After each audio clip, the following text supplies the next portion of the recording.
জয় শ্রী রাধেশ্যাম। চতুর্থ অধ্যায় আমরা শ্রবণ করছিলাম। কালকে আমি শ্রবণ করালাম 10 নম্বর শ্লোক পর্যন্ত।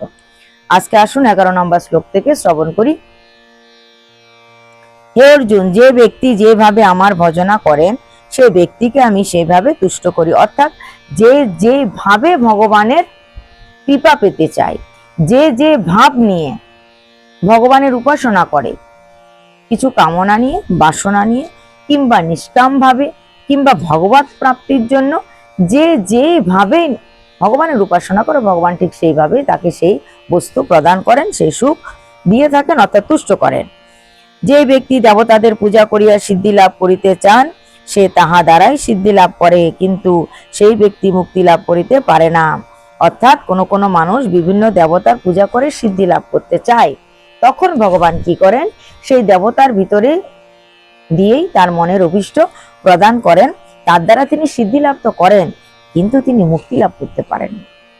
আমি গুণ ও কর্ম অনুসারে ব্রাহ্মণ, ক্ষত্রিয়, বৈশ্য, শূদ্র এই 4 বর্ণ সৃষ্টি করিয়াছি। তো ব্রাহ্মণ, ক্ষত্রিয়, বৈশ্য, শূদ্র যে 4টা বর্ণ এটা ভগবান সৃষ্টি করেছেন, কিন্তু আমাকে অকর্তা ও অব্যয় বলিয়া জানিবে। কিন্তু ভগবান কর্তা নয়, তাতে তিনি একদম নিজেকে ইনভলভ করে দেননি। তিনি ওটাকে সৃষ্টি করেই ছেড়ে দিয়েছেন স্বাধীনভাবে। তো তিনি কি বলছেন, আমি তাতে খুব আসক্ত হয়ে যায়নি, তো আমি সে কাজটা করে ছেড়ে দিয়েছি। তা আমাকে অকর্তা বলে জানবে আর আমাকে অব্যয় বলে জানবে। আমি কর্ম করি কিন্তু আমি কর্মে লিপ্ত হই না। কর্ম তিনি করেন কিন্তু লিপ্ত হন না। এটা আমার করার দরকার তাই করেছি, বাস এটুখানি।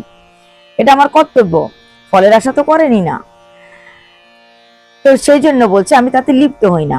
কর্ম ফলেও আমার স্পৃহা নাই, এই কাজ করলে আমি এই কিছু পাবো, এটা আমার কোনো আগ্রহ নাই, কোনো রকমের আমার আগ্রহ নেই, কোনো রকমের ইচ্ছাও নেই। তাই বলছি স্পৃহা নেই। যাহারা ইহা জানেন তাহারা কর্মবন্ধন হইতে মুক্ত হন। এই বিষয়ে যারা জানেন, যারা ভগবানের স্বভাব সম্পর্কে জানেন, এটা ভগবানের স্বভাব, আর ভক্ত তো ভগবানের স্বভাব প্রাপ্ত হয়, এটা কালকে আলোচনা করেছি। তো ভক্ত যেহেতু ভগবানের স্বভাব প্রাপ্ত হয়, ভগবানের স্বভাব প্রাপ্ত হয়ে গেলেই ভগবান যেরকম কর্মে আসক্তি রাখেন না, তিনি স্পৃহা করেন না, ইচ্ছা প্রকাশ করেন না কোনো কিছু পাওয়ার, তার ভক্তও সেরকম হয়ে যাবে। আর তার ভক্ত যদি তার স্বভাবটা পেয়ে যায়, তবে তিনি কর্মবন্ধন থেকে মুক্তি লাভ করবেন, মুক্ত থাকবেন, স্বাধীন থাকবেন। কেননা যেহেতু তার ভক্ত তিনি, তাই তার স্বভাব পেয়েছেন, তাই তিনি মুক্ত। পূর্ব যোগীগণ ইহা জানিয়াই কর্ম করিতেন। তাই পূর্ব যেই মনি ঋষিরা, যোগীরা, তারা এটা জানতেন, ভগবানের স্বভাব জানতেন। ভগবানের স্বভাব জেনে তারা নিজের চরিত্রে, নিজের ভিতরে সেই স্বভাবটাকে তৈরি করে নিয়েছেন, সেই স্বভাবের হয়ে গেছেন। তাই মনি ঋষি যোগীরা সেইভাবেই কর্মবন্ধন থেকে মুক্তি লাভ করেছেন। তাই তারা মুক্তি লাভ করেছেন। পূর্ব যোগীরা এইভাবে কর্ম করে তারা মুক্তি লাভ করেছেন। তুমিও তাদের মতো কর্ম করো। এখন ভগবান বলছেন, অর্জুন তোমাকে আমি বলছি, তোমাকে আমি জানাচ্ছি, তুমিও সেইভাবে এই সব কিছু বুঝে জেনে সেইভাবে তুমি কর্মটা করো, তাহলে তুমিও কর্মবন্ধন থেকে মুক্তি লাভ করতে পারবে। কর্মে অকর্মের বিচার করিতে গিয়া অনেক জ্ঞানী অনেক ভুল করিয়া থাকেন।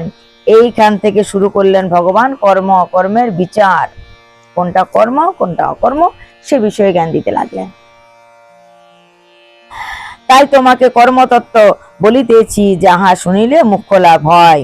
এই 16 নম্বর শ্লোক থেকে ভগবান কি করছেন, কর্ম অকর্মের বিচার জানাচ্ছেন। এটা আমি আপনাদের কালকে শ্রবণ করাবো, যে কর্ম কি অকর্ম কি। আজকে এটুকুই রাখছি। জয় নিতাই, জয় শ্রী রাধেশ্যাম।